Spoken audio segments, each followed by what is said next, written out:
Hello and welcome to another session of Ask WHO. My name is Nika Alexander. I'm part of the communications team here at WHO headquarters in Geneva. Today we're looking at COVID and refugees. It's actually a topic that several of you asked us to cover. And in order to do that really well, we have some special guests with us today. First, we have with us Filippo Grandi, who's the UN High Commissioner for Refugees. He's joining us here in person. He's come up the hill from his office that's just down the way. We have also Dr. Mike Ryan, who you always see here on Wednesdays. He's the head of WHO's work in emergencies. And we have with us as well my colleague Teresa Zakaria. She's a WHO Health Emergency Officer, and a lot of her focus is on refugee health. Teresa, welcome to your very first Facebook Live with us. So we're going to start the discussion here just to get it rolling, but we really want the questions to come from you. In order to ask us a question on Twitter, you use hashtag AskWHO. It's what we use every week. If you have a question if you're watching us on YouTube, on LinkedIn, or on Facebook, just put your question in the comments, and my colleagues will be sending the questions through my phone. So you'll see me heads down once in a while. Just one more item of housekeeping off the top. You'll see that we're not wearing masks. That's because we're more than a distance apart, and we're in a space that's very well ventilated. There's very good airflow. So, start off with you, Filippo. You joined us back in June for a press conference, and at that time you said that we had not seen the really very big outbreaks in refugee camps that we had been worried might happen. What's been the situation since then, or what's the situation now? From the health point of view, I think the situation has not, from that perspective, fundamentally changed. I think that there's a variety of circumstances, some of which are difficult to understand, but some others are easier to understand. We have been able, in many high concentration of refugees and displaced, to actually prevent and respond effectively. Cox's Bazar in Bangladesh comes to mind always as a very significant place. But remember, and I think we did speak about that when I was here last, most of the refugees, displaced people, 80 million of them around the world, let's remember that, most of them live outside closed refugee setting. There's always this image that refugees are in refugee camps. Actually, refugees live in poor slums of poor cities in Africa or Latin America, lives in rural communities in many parts of the world. So there, I would say, their health situation is shared with that of the host community. So if the impact has been severe from the health point of view, they have shared that. Where I think the impact has been quite dramatic, and we see it in many parts of the world, has been more on the economic side, on the side effects, if we can call them like this, of COVID and lockdowns, because communities like those that are refugees, displaced, stateless people, they're often depending on the type of employment that is the first one to disappear in lockdowns. Very short-term jobs, precarious jobs, and the impact that we see widespread around the world on the economic side is particularly felt in these communities. We'll come back to that economic side, but on the health side, you said so many people aren't in fact living in those camps. They are in difficult urban settings. How have our agencies worked together to try to help people on the health side? And we will come back to the economic side. Mike, do you want to help us understand that? I think Filippo said it quite correctly, is that population movement, be it refugees crossing borders or people being displaced internally or people in forced migration because of climate stress, it's creating pools of vulnerability and pools of people who don't have access to services. So existing vulnerabilities, existing weaknesses in the system are just amplified. Already, before this pandemic started, and health services in many, for example, peri-urban slums were already under pressure. Then you add in COVID, and you just light a match. And that's been, I think, the biggest struggle is getting the support needed to those frontline health services. And this is one of the things we speak about all the time, is building resilience into these systems so that community primary healthcare and the first line of healthcare is able to cope with that first wave of patients. We see this with cholera, we see this with meningitis, with malaria. It doesn't matter the infectious disease. It's a massive stress on the system. And that's where I think the agencies coming together, I mean, Teresa was part of that first. Filippo, you contacted me, I think, on the telephone at some ungodly hour and said we have to come together and put something out on this issue, and we need to do it now. And Teresa led our side on that. Maybe she can speak for how we've tried to translate, because the one magic I think that's happened is we've translated the thinking about what to do into the actual doing. To a great extent, and particularly in the refugee settings where we have a little bit more control. I don't mean that in a negative way, but refugees in a camp may be in a difficult situation, but we have access to them. The difficulty is getting access to those populations who are living in vulnerable situations where we don't have direct necessarily access to them, and governments are much more responsible for including those individuals in their healthcare planning, and that's something that's even now becoming an issue when we talk about vaccination. It's coming into focus. Teresa. So Teresa, we chatted a little bit about this yesterday, and you were looking back to find out when that first piece of guidance went out for people, for refugees in those particular settings. Tell me a little bit about what came out of that urgent call. You said partners were calling, Mike just mentioned that as well. They were calling us to do what, and then what did we do? I think as soon as we saw the virus spreading in many countries, many of us, and those who were working very closely with refugees, individuals and organizations, knew that the risk of an explosive outbreak in settings where people are living in overcrowded conditions with lack of access to clean water, to food, and where their livelihoods are actually very, very, very vulnerable, needs special attention. And so we came together, we tried to assemble actually those who have real operational experience on the ground to then share what could be done realistically in this type of settings. And so we came together the first time to develop a guidance, translating what we knew about the science on COVID-19 into something that can actually be implemented in difficult situations. What I was very much impressed is that hypothesis as well that came from many of those who then gathered around the table on what exactly what the High Commissioner mentioned. Like, it's also a matter of livelihoods, it's protecting the survival of these individuals where strict movement restrictions, closure of markets would actually mean loss of livelihoods, and it could actually result in like faster death than the disease itself. So it requires a lot of balancing, like that knowledge on COVID-19 that we had, the measures that we know are important to prevent the transmission of COVID-19, but also the realities in which people, vulnerable populations live in, so not to jeopardize development investments that have been done for many years. Teresa, I'm sorry, apparently your audio is not on. My colleagues are working on it right now. You might even see them come around and fix your mic. Apologies for the technical difficulties.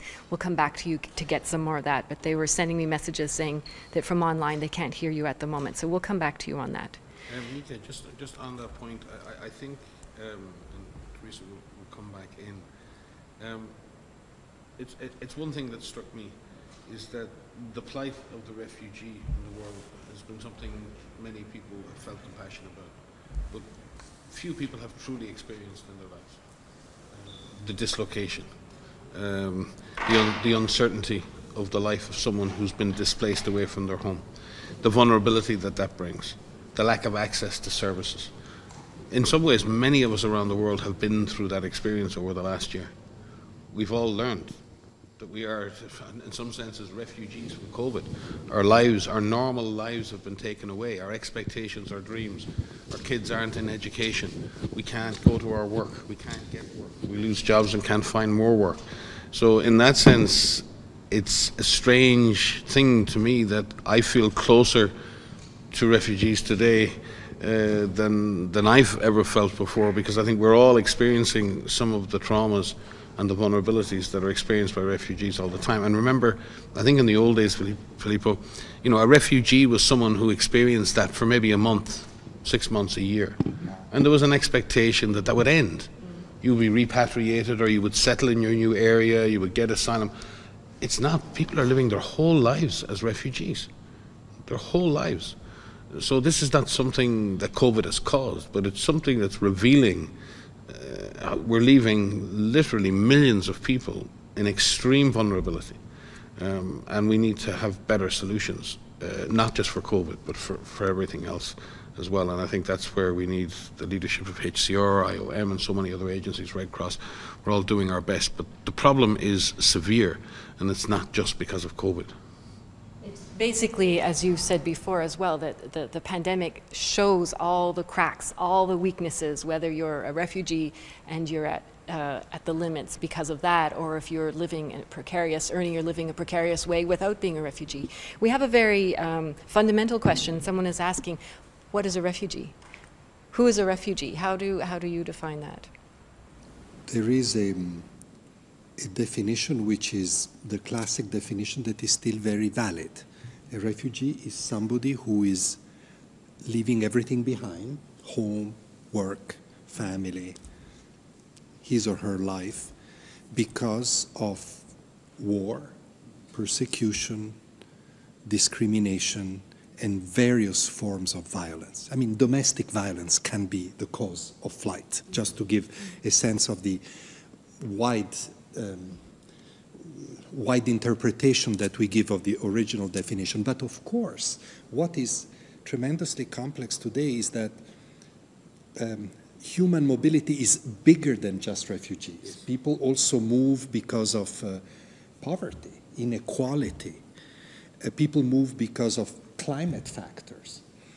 And many of them end up having the same needs. So surely we need to remain strict in legal definition, because to legal definitions correspond legal obligations of states. So we cannot give up on that, but we need to ensure that in the response that we give to these big flows, we're broader and we address all the causes, both in terms of prevention and of response. But can I use this important question and difficult question to amplify what Mike has just said? You know, how the refugee experience relates to the pandemic experience. There's other interesting aspects and angles to that I often, and linked to what I just said about the definition. You know, because of what refugees or displaced people flee from, movement, physical movement, becomes life-saving. You need to be given asylum. Being given asylum means crossing a border and the states say, okay, you come here. You have no protection in your state. I give you protection here. This is what my work is about, ensuring this, right? From one state to the other. That movement in the pandemic has become a threat to other people. That's why governments, and understandably, have closed borders, have prevented movement. We cannot fly, we cannot travel. So, you know, this has been a tremendous challenge for us to tell governments, okay, we understand you have to protect we all need to be protected by these restrictions, but bear in mind that some people flee because of their life. And so for these people, there needs to be some special attention. You know, most states have responded positively to that, have understood that the process of seeking asylum needs to be respected. I often give the example, extraordinary example, of Uganda. Uganda, a country hosting 1.5 million refugees, not a rich country, a country with few resources, hosting 1.5 million refugees. Back at the start of the pandemic, there was a big outflow of refugees from nearby Democratic Republic of Congo, about 10,000 people. So the Ugandan government said, UNHCR, please, help. What do? We want them to come, but they were going through some pandemic peak at that point. So we had to sit down with them, help them, build isolation spaces, increase their testing capacity. You know, they stuck to that decision. They let the people in. This is 10,000 lives saved, and probably not at the cost of other lives impacted by the virus. So it's really a complicated issue when it comes to people on the move. And we saw the same during the Ebola outbreak, Filippo. Same thing. Uganda kept its borders open, allowed refugees and people to continue to cross the border, and we assisted them with the risk reduction measures. So, and I think reminding us of the fact that the majority of refugees in the world are hosted in other developing countries, and that the vast overwhelming majority of people are hosted in countries like Uganda and others who suffer severe consequences for that, politically, economically, and they need to be supported in what they do to host refugees. Sometimes I find in Europe and other places that there's such a resistance to a couple of hundred refugees, and they have no idea that there are other countries literally hosting millions and millions of refugees. So this is one situation where South-South cooperation. And again, the idea, I think, deep in our souls, the idea, certainly in my culture, the idea of giving aid to someone seeking refuge is a fundamental principle of humanity. Regardless of what you think of that person, when someone is fleeing the possibility of death, then there is a fundamental human responsibility to give aid to support that person seeking refuge, whether it's from violence, domestic or otherwise. So it's interesting that we've seen that, and that solidarity continues, even in the face of COVID, which to me is something to celebrate. It's a tragic situation we face, but it's also something to celebrate, that generosity and solidarity is still there. Yeah, you can, in the darkness, you can see the points of light. There have been so many things that are depressing, but there have been really encouraging things as well. I'm just going to see if Teresa's mic is working now, and we'll come back to you. In speaking of solidarity, early in the pandemic, our partners reached out to WHO and they said, you've got all this guidance for how to manage COVID in these settings, but what about these other ones, these more resource-poor settings, camp settings, which are very particular, even though most refugees are not living in camps, it's a very particular setting. Tell me about the guidance WHO developed and how you changed it, very concretely, how you changed it for a camp setting so that it's useful for the people who are managing those camps and living in those camps. So I think what was extremely important was to bring operational people around the table to actually talk about concrete things that could be implemented. It's translating science into operational actions. So that was critical. And for refugee settings, but also for settings where there's overcrowding and a lack of access to water, sanitation, and others, it's beyond the health sectors as well. Like we needed to collaborate across sectors with beyond hospitals and beyond the doctors and nurses to make sure that the basic conditions for preventing the transmission of the virus is in place. I think one of the good examples that we looked at, for example, is how distribution of food or of other materials could be done in a way that could help promote physical distancing, even though settings are crowded. And this is where then our operational partners contributed a lot on like what is feasible on the ground. For example, in Tanzania, I had the chance to also have a discussion with our colleagues from World Vision. They actually use local resources to make sure that there's physical separation between queue lines to make sure that, you know, people don't necessarily interact too much with each other. Now, this intervention was low cost. It promoted one of the very important prevention measures, but the feedback that was given by the refugees afterwards was actually they felt that their dignity was even more promoted, was more appreciated. And so what we're also learning from COVID-19, a lot of the prevention measures actually contribute to the prevention of many other diseases, right? When you have better access to clean water, when you have better access to hand hygiene, hand washing stations, or even, you know, better ventilation in homes, it contributes not only to preventing COVID-19, but many other diseases. So in that sense, contributing together, looking at available local resources, we were able, in the scale that we did, to also then promote better health for all, and that was quite important. I think that goes back to a little bit to what Mike said before as well, is you don't start investing when outbreaks start or when pandemics start. You are working on refugee health from the very beginning, and in fact it's one of the host country's obligations. You talked about protection, and protection includes health protection as well. It includes providing food and health and other services. We have just on that, I think, because it's something that, well, Filippo, I know, speaks to this all the time, because it goes the other way too. That sometimes then when refugees arrive, particularly in a concentrated setting, the host population comes under pressure, and one of your principles, Filippo, always has been, I think, is driving the idea that we also have to provide services to that population, because you can come in and provide really good services to a refugee population, and in fact the host population itself, the people around those camps, suffer because they don't have access. So making sure we have an equity approach in delivering services beyond the camp setting and into the broader community is really important.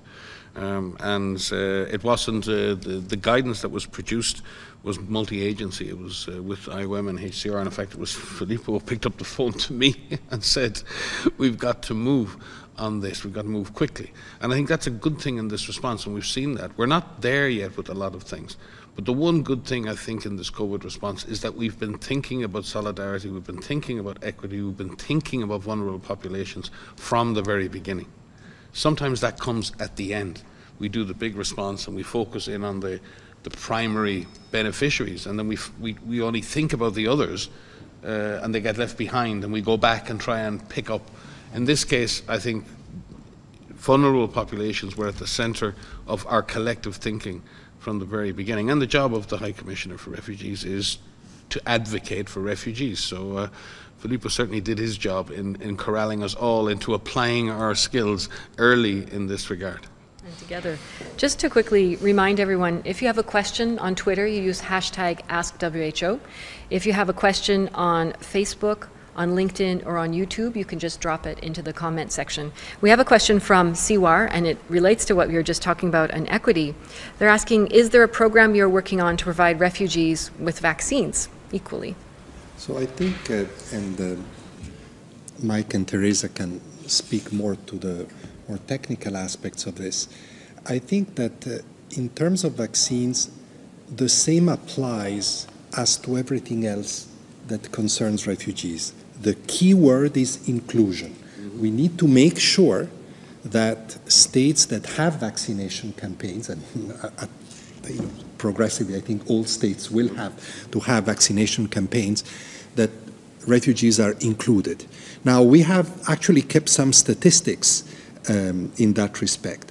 Already we know for sure, explicitly 106 countries have stated publicly that they will include displaced people on their territory, including refugees, in their vaccination campaigns. That's not too bad. There's about 200 states in the world. Not all of them host refugees, so we're doing quite well. We are discussing with each and every country. We're discussing with 30, 40 more countries still how to do that, and there's a number of other countries that we don't know about, but really a minority at this point. Now, the challenge is what to do, because, as Mike said, most of those countries do not have many means, do not have many resources. So, but this is where other arrangements to ensure that those countries are supported in their immunization campaigns kick in, like COVAX, for example. So what we have done from the beginning is to ensure that COVAX bears in mind in its approach, this platform, that some countries, in addition to their national population, have host refugee population. So this becomes a factor in calculating, in planning the help that the international community will give to those countries. And then there will be some extreme cases where, of course, it will be impossible or there will be unwillingness, God forbid, but it may happen, to include refugees. This is where I think that we will have to have ad hoc specific arrangements, but I really hope that this is the last resort. Inclusion is key in everything that has to do with people on the move. When I was a much younger field officer working with refugees in the field, the name of the game was creating structures for refugees, camps, schools, clinics, just for them. This is not a sustainable model anymore. That's why the Global Compact on Refugees, which is somehow our big roadmap, right, that was approved by the UN a couple of years ago, has as one of its centerpieces this notion of inclusion, even pre-COVID, but inclusion also in education system, in school systems, in health system. Now, that means that for poorer countries, the international community has to give help, because they are somehow, by hosting refugees, they're performing a service to humanity. The Refugee Convention says, 1951, says in its preamble, refugees are the responsibility of the international community, not just of that host country. All the more so if they include them in their national services. And this is valid also for immunizations. Mike, can you explain why sharing vaccine is not just the right or nice or moral thing to do, but it's actually epidemiologically the effective thing to do? I think, well, there are probably two strong reasons. One is absolutely clear right now, and that is that unless we bring all economies and all communities out of this together, some countries are going to fall further behind than they already are in terms of lives, livelihoods, and the impacts that has socially. economically and ultimately politically. And we're in a world that's, destabilized by geopolitics, destabilized by climate stress. This is just one more major stressor. And in that regard, we know who is likely to be hospitalized and die. We know how the health system comes under pressure by those people arriving sick to hospital, requiring oxygen and ventilation. That's the horror of COVID-19. Unless we stop that by protecting those highly vulnerable people and those frontline workers, if we do that, we take the heat out of the pandemic. We take the pain and the suffering. That creates space for us to open our communities and our societies again. We have more choices and more options. So by ensuring that health workers everywhere and vulnerable people everywhere have access to vaccine, we're going to allow all economies to recover together. And that's going to then, and that idea of inclusion is not just a moral idea. That idea of inclusion makes really good economic and political sense. The second thing will be that as vaccines become more and more available, we could end up in a situation where 90% of the population of one country is vaccinated and 5% of another country. That virus is going to continue to transmit there. And we don't know how long the vaccination protection will last in the country with 90%. And maybe it'll spin and then it'll infect everyone in that country with 5%. And then as your vaccination coverage wanes or protection wanes, the disease will pop back and it'll start the cycle again. So putting out the fire in one place has no value unless you're putting out the fire everywhere. So I think it has epidemiologic validity, it has economic validity, it has political validity, as well as having humanitarian and principled validity, for sure. And again, just emphasizing what Filippo said, we are tracking that all the national plans have been created according to the structure and the process we've created within COVAX. All of the countries have now put their national plans on our country portal. We can see that. And regional groupings are reviewing those. And one of the parameters that we're looking at specifically is the one of inclusion. And that is one of the decision parameters in the allocation framework that says, are you including everybody in your system? And that is something that's now transparently there. Before, this was something that was not talked about. And sometimes things don't get done if they're not surfaced. And once you surface the issue and make that something that's transparently on the table, I think most countries respond to that. With regard to there is a humanitarian buffer built into the process, but as Filippo said, that is for extreme situations. And there are people that are beyond the reach of government, that live in disputed areas where it's impossible to get to. There are certain circumstances where it may fall to the international community to come and do that work. And we've had many experiences of that with polio and others, and we may need, and it is great to see that that has been considered up front. And while everyone is frustrated now, today is a great day. The COVAX facility is delivering its first vaccines today. And even though it's slower than everybody wants, we have collectively developed many new vaccines in less than a year. We have tested those vaccines for safety and efficacy. We are rolling those vaccines out. And while that distribution is not something we're entirely comfortable with, at least the issue of equity was on the table from the very beginning, and we're driving for that equity. And the issue of vulnerable populations and refugees and displaced and migrants and prisoners and people living in vulnerability, that they were on the table from the beginning. In other diseases like HIV and other, people weren't even at the table. They weren't even being discussed until years after the solutions were available. We're not perfect. We will get there. But the very fact that we have successfully brought considerations about these vulnerable people right to the center of the argument and the planning, I think, to me in itself represents progress, but not success.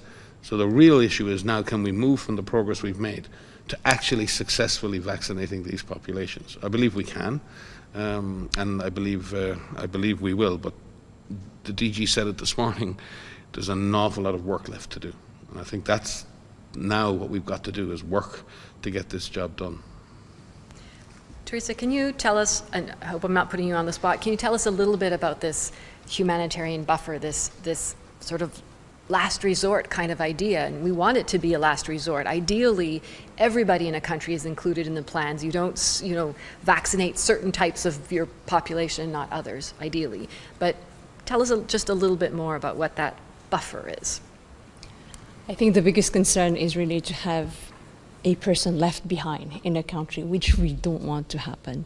And so within that thinking, we felt that for safety measure, and again, as a provision of last resort, that there has to be some flexibility in the allocations of vaccines, and hopefully also in the operationalization of vaccinations, to make sure that those who perhaps don't live in an area that is controlled by the government, or those who may fall between the cracks because the name or the characteristic of the group they belong to is not present in the plan. So it's just to make sure that nobody is left behind. And so we want that safety net, that last safety net, to make sure that we can include everyone. And as Mike has said, in the past for many other diseases, it has been challenging to make sure that plans, national plans, are really inclusive. When countries talk about universal health coverage, it normally pertains to their citizens. But what about those who don't necessarily have that regular status in the country? So we've moved beyond that with COVID-19, but we're thinking ahead of it as well, to make sure that there are always risks, that there will be some people left behind. And that's why the humanitarian buffer is important, to make sure that we can cover those people. So it's basically a small percentage of the vaccines that COVAX, the facility that WHO is working on with other agencies, a small percentage of the vaccines have been set aside for use in these extreme situations. Yeah. Just a shout out to CEPI and Gavi have been a big part of COVAX, but we can be slightly parochial as well and say that our sister agency, UNICEF, has been a major driver of this solution. So you have WHO and UNICEF as two UN organizations who've been at the center of COVAX, but many others supporting the rollout, like HCR, IOM, are going to be involved at the country level in ensuring we get those vaccines out there. So it's a good day for multilateralism, it's a good day for international solutions. If I can build on that, because I think this is an important point, especially for our viewers, because very often, there is a certain image of the UN being very bureaucratic, so many organizations. It's true, an alphabet soup of acronyms and all that. Now, I have worked for the UN for 33 years, and I'm very proud of that. But I have to say, this tragedy that the pandemic has been and continue to be has been paradoxically also an opportunity for us in the UN to work together more closely. Look, Teresa was talking about what we do to try to stem the spread of the virus. One key thing has been, for example, communication with communities, right?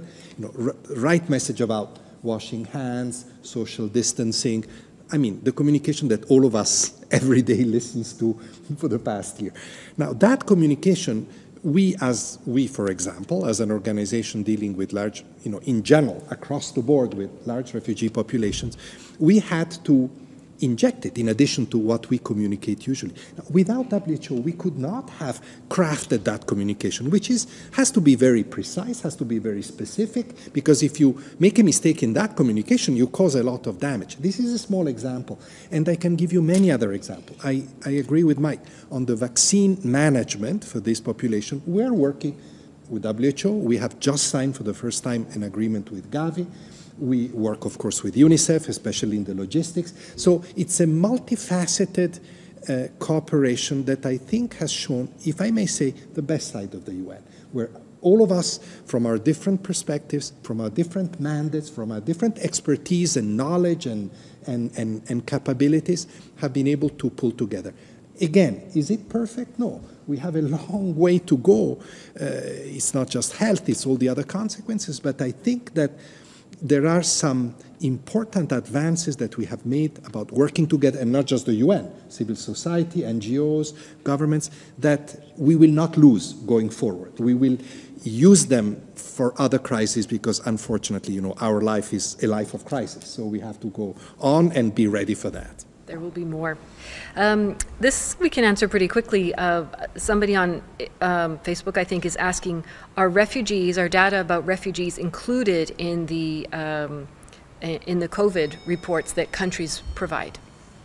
Yes, almost everywhere. Of course, there are places where this, data about populations on the move are not that perfect, are quite, have gaps, but again, I have to say, I was recently in Colombia, just to give you an example. Colombia, has done one of the most phenomenal things, has taken one of the most significant decisions in terms of protection of people on the move that I have seen in a long, long time. Just last week, the president announced what they call a temporary protection regime for all Venezuelans, 1.7 million hosted on their territory. And I think that there's many reasons why this was done, but one big driver has been the necessity to have reliable data on this population to include them in the vaccination campaign. And they realized that data were not so reliable because a lot of the Venezuelans were irregularly in the country. So by now, they will be regularized, they will have access to all services, including vaccinations, and the data will be more reliable because they need that. So you see, somehow, it's a bit like the argument Mike was making earlier. This is right from the humanitarian point of view, but it is also in the interest of states to manage it in this way. Another question coming to us is, are refugee camps, have we seen them to be super spreaders or amplification points for the outbreak? Somebody might at first glance think that's been the case. This is what we actually feared. When Mike and I spoke, I remember that faraway day, seems like ages ago, in January or February last year, at the beginning of all this, and we said, my God, in big concentration will be a recipe for disaster. But actually, because of what Mike said, because they are more controlled environments, it was actually paradoxically easier to prevent the spread there than in other places. Now, I want to make one thing clear.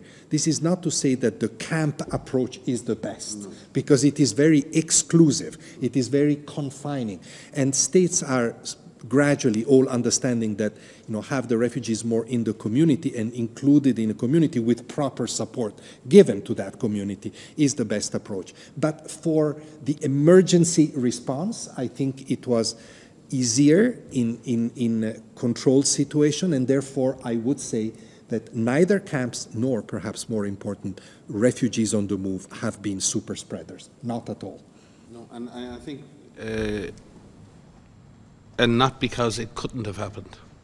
In other words, I think a tremendous amount was done in readiness.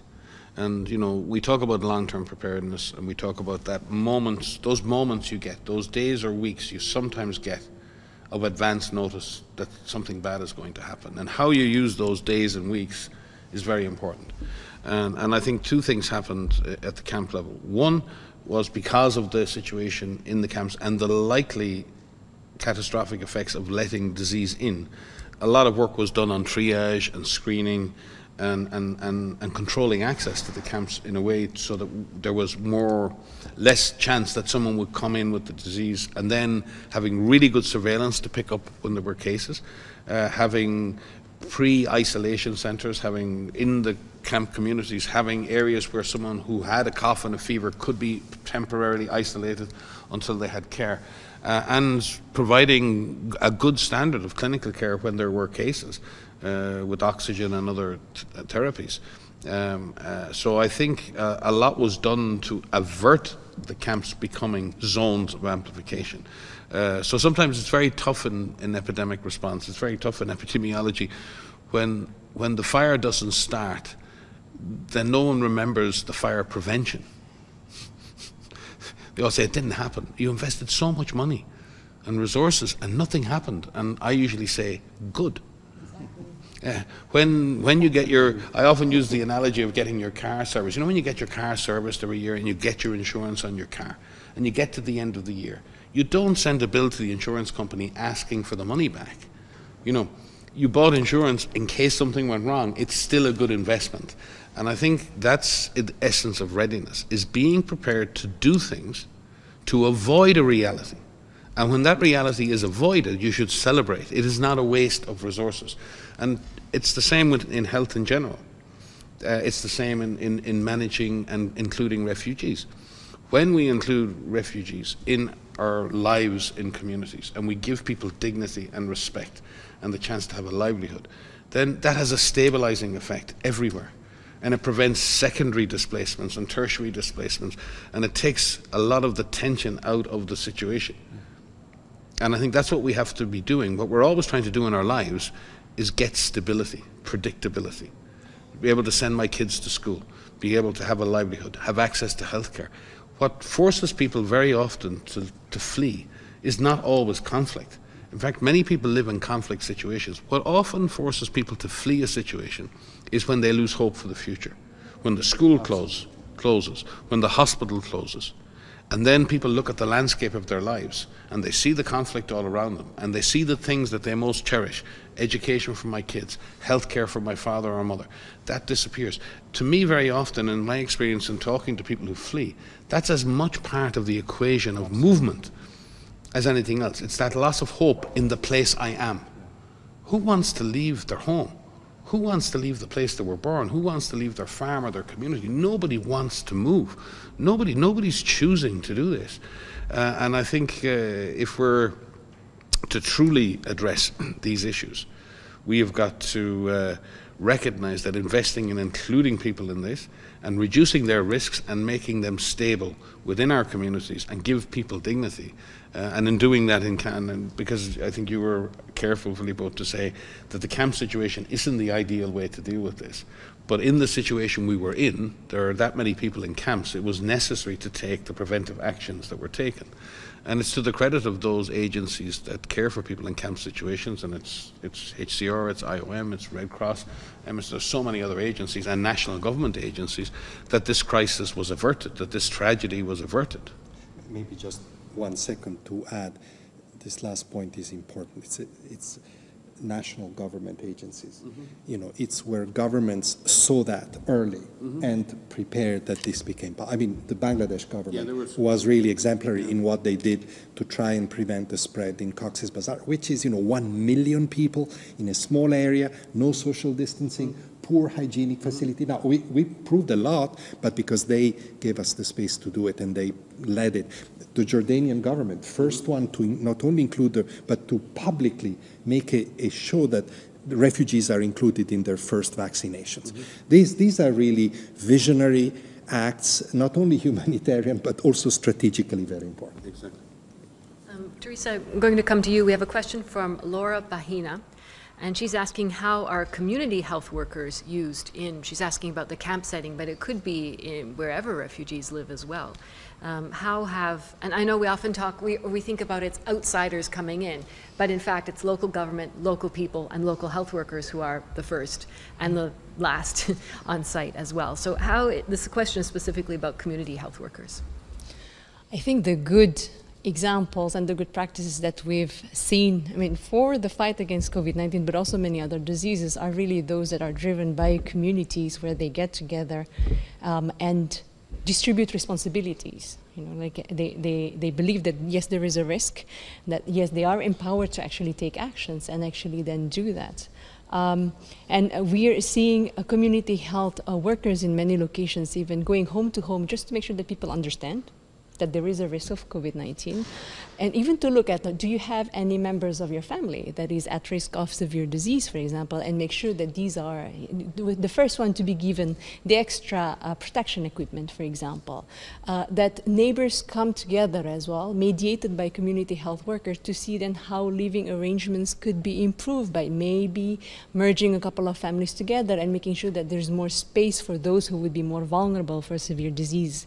These aren't things that we can think of from here, from Geneva, or even from at the national level. These are the things that community-based solutions that are found by communities themselves and implemented by themselves. So we're seeing a lot of these examples in many countries in Southeast Asia, but also in Sub-Saharan Africa, Rwanda, and Kenya, who are really looking at this.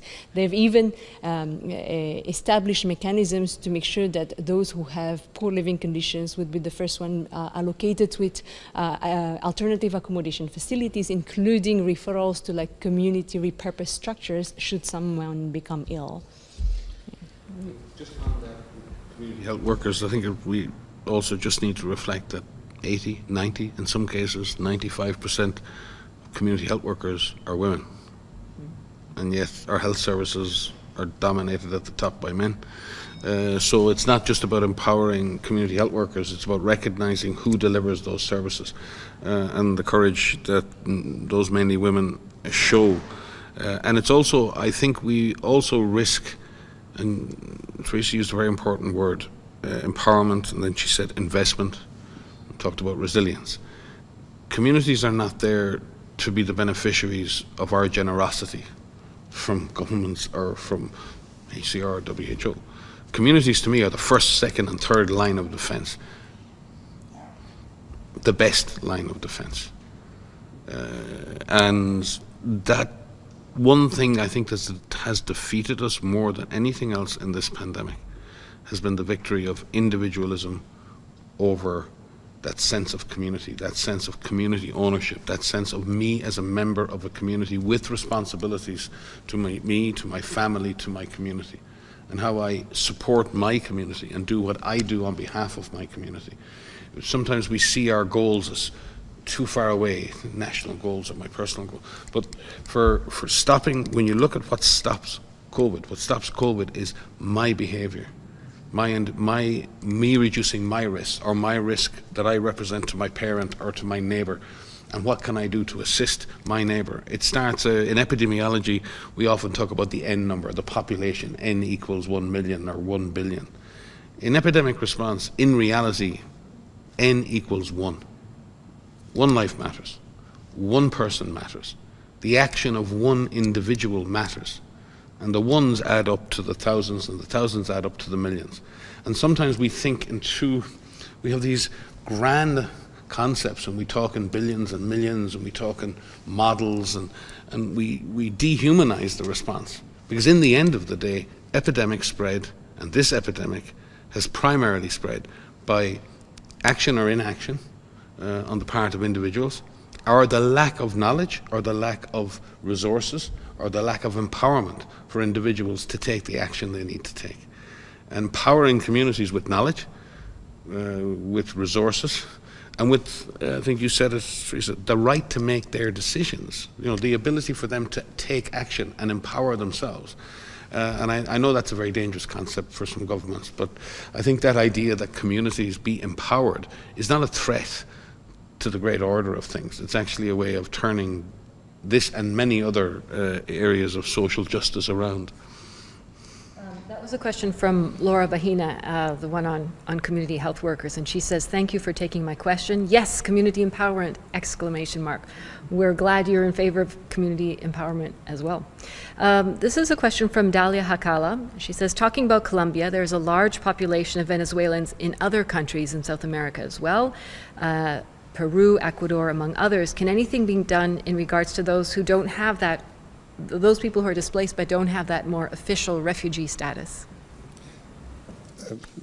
By all means, we are working with all states in the region that host Venezuelans to try and move towards the Colombian solution that now we have, meaning a regularized status. And this is true for Ecuador, Peru, Chile, Brazil. Now, each one of these countries has been very generous in hosting hundreds of thousands of Venezuelans. We estimate that well over 5 million have left the country in recent years, and most of them have stayed in the region. So the impact has been very, very much felt in all countries. Colombia is the one receiving the most because it is the closest. So it was more urgent there to have this regularization program. But we're working also in other countries as well. Now, some of them have actually already developed some arrangements, Brazil, for example, but actually all of them, Peru, Ecuador, all of them. We really, our appeal to all these countries, and I think this is what Dalia is referring to, is regularize as much as possible. And now, in addition to all the other reasons why regularizing is important, we have the pandemic, which makes it even more necessary in order to have an orderly inclusion of the... None of this country will exclude, let me be very clear, Venezuelans from vaccinations, like they haven't excluded them from healthcare, from education, from access to the labor market. But regularizing makes it more manageable for the government and easier. It's easier to track down individuals. It's not a matter of control, it's a matter of good management, which, by the way, it has also some positive effect from a security point of view. So, it is a win-win situation to regularize. I fully appreciate, we should not be naive. The presence of refugees, migrants, foreigners on the move, people that are not nationals, is always politically sensitive.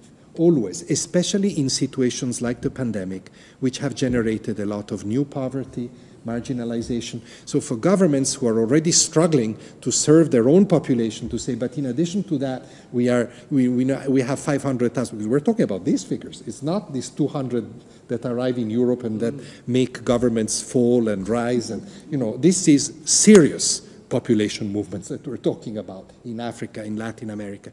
So I think that it is also very important. I often go and see leaders, ministers, governments in Europe, in rich countries, right? In the north of the world, in the northern hemisphere. And, I always hear this, we understand solidarity, but we have to be careful politically. What about leaders that, in poor countries that have to make decisions about 500, about 1.7 million, like the other day President Duque in Colombia? So I think that we need to have due consideration for the incredibly difficult decision that that incredibly difficult situations which these decisions generate. This is why international solidarity around this is so important, because governments can say to their population, we have made this decision because it's the right thing to do, but also we enjoy international assistance to implement this decision.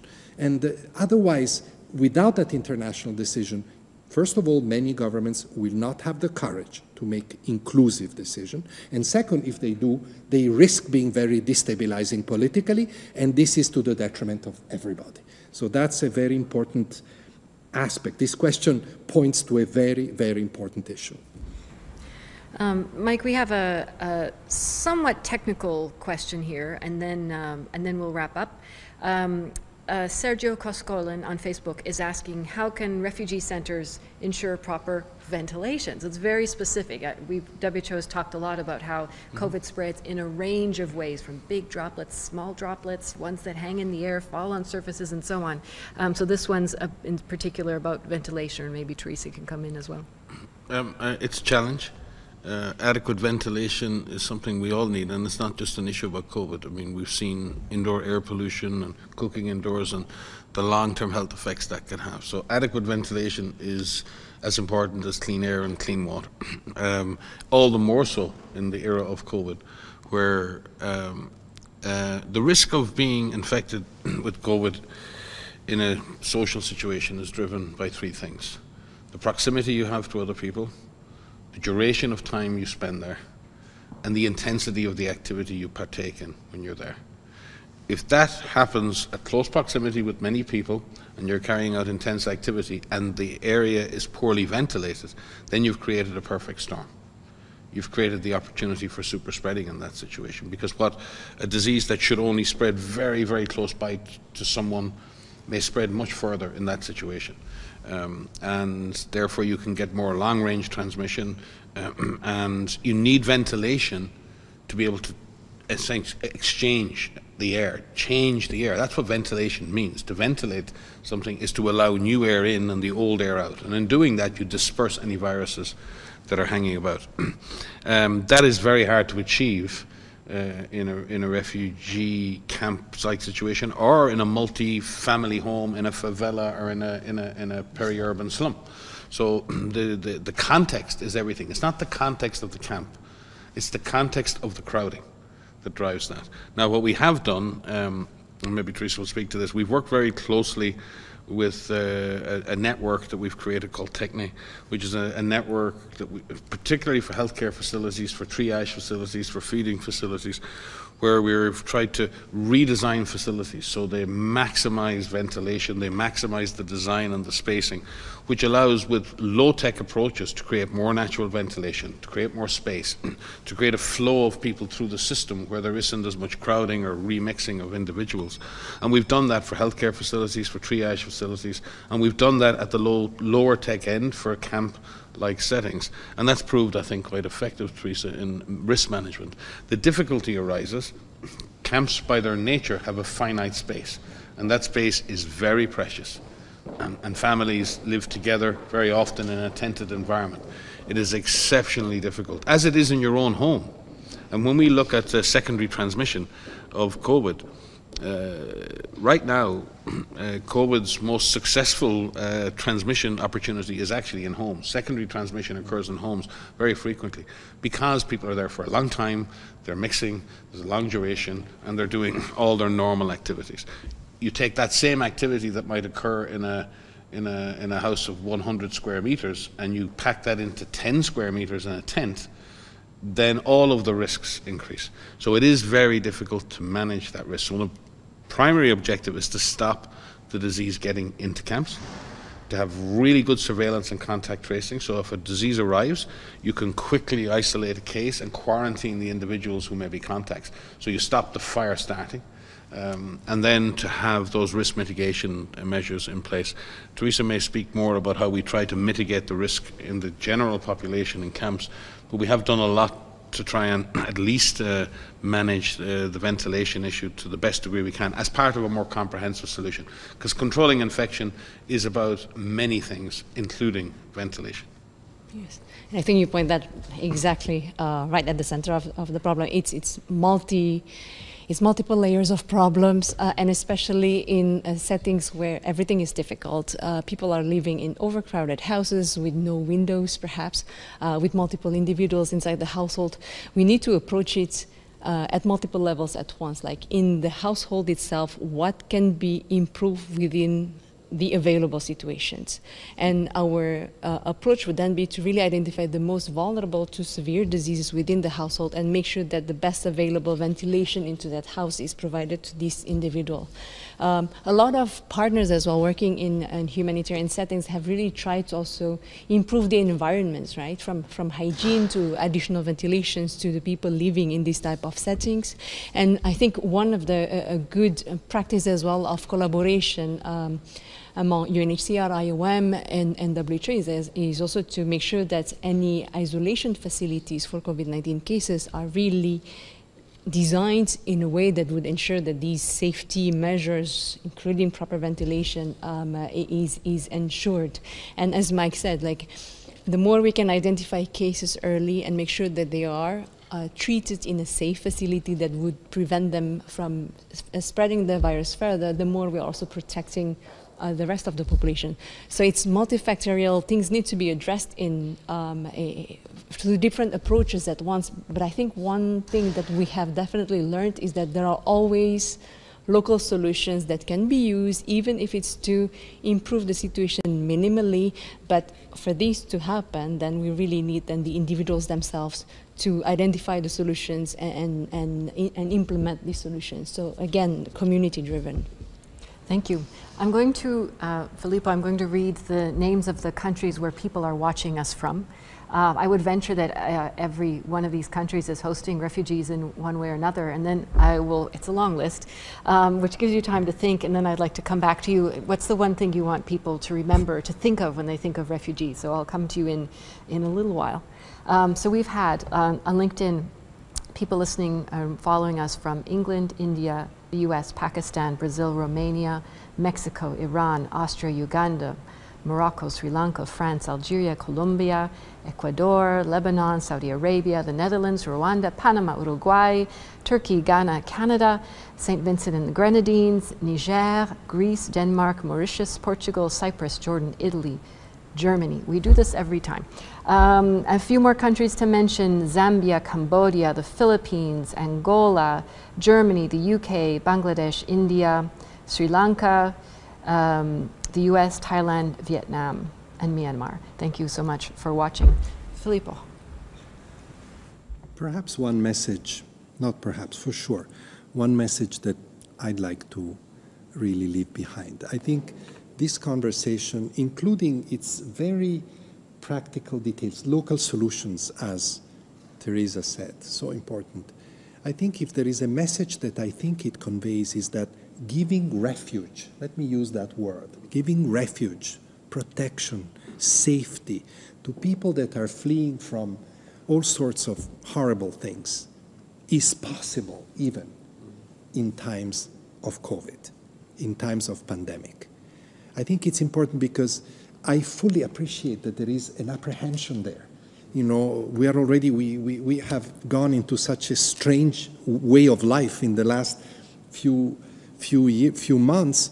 Can we do this extra effort? Can we continue to host, receive, give protection to people on the move? It is possible. It is possible.